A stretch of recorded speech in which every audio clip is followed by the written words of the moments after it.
centers. It doesn't take long to go back down to the other end of the course. They've started this race. They're past the 500-meter mark, so they started them a little bit early. This is the men's junior varsity 8 petite final or B final. And in lane 1, the far side of the course, again, is George Washington University. We hear that name again and again. You'll probably hear it all day long. All these crews make it into the petites and the grand finals. Lane 2, Purdue University. Lane 3, Oklahoma City. Lane 4, Delaware, and those two in the middle of the course. Lane 5, Virginia B Boat.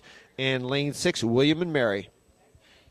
You know what's kind of fun? I always like the junior varsity events. You know, they've always got some sort of edge. They're kind of edgy because they didn't make the varsity 8. They are the second 8, and they have something to prove just by getting in the boat.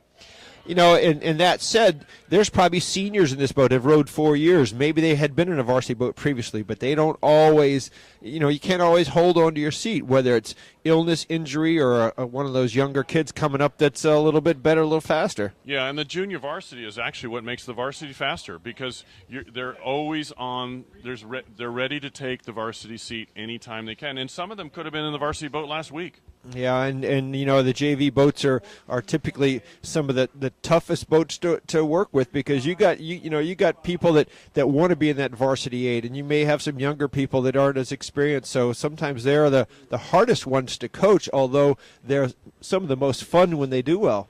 Yeah, and when you look down the course, you know, from this, they're just past the 1,000-meter mark, and this may be one of the tightest races we're going to talk about all day. I agree. You know, you always look to the center of the course, and then you spread out to the sides and go, I'm not so sure that this is doing a V pattern this time. It looks to me like we have 3 boats, maybe potentially 4 boats that are in contention here, but I see lanes 2, 3, and 4 all running down the line here trying to reach those top 3 positions. But I would suggest that it's lane 4, Delaware. Yeah, I think Delaware is the current leader but they're still in contact. Oklahoma City right beside them is, I'd say, in 3rd, and Purdue possibly is in 2nd. But, you know, it's going to tighten up here. We got Virginia. We know what they're capable of, and they're in the outside lane here. But they're back a full length. That Delaware crew. 36. And they're looking really sharp, and we're 500 meters to go.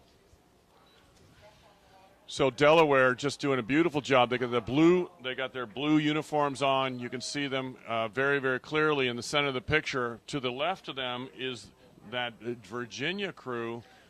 No. That blue, it's Oklahoma City in the blue, in Delaware. That's right. Looks like Delaware may be the one taking that edge up here. The lead, Oklahoma City at 35 strokes a minute. I had Delaware at 36 earlier. Look at the outside now. You're looking at Purdue and George Washington. They're starting to move now on that Oklahoma City crew.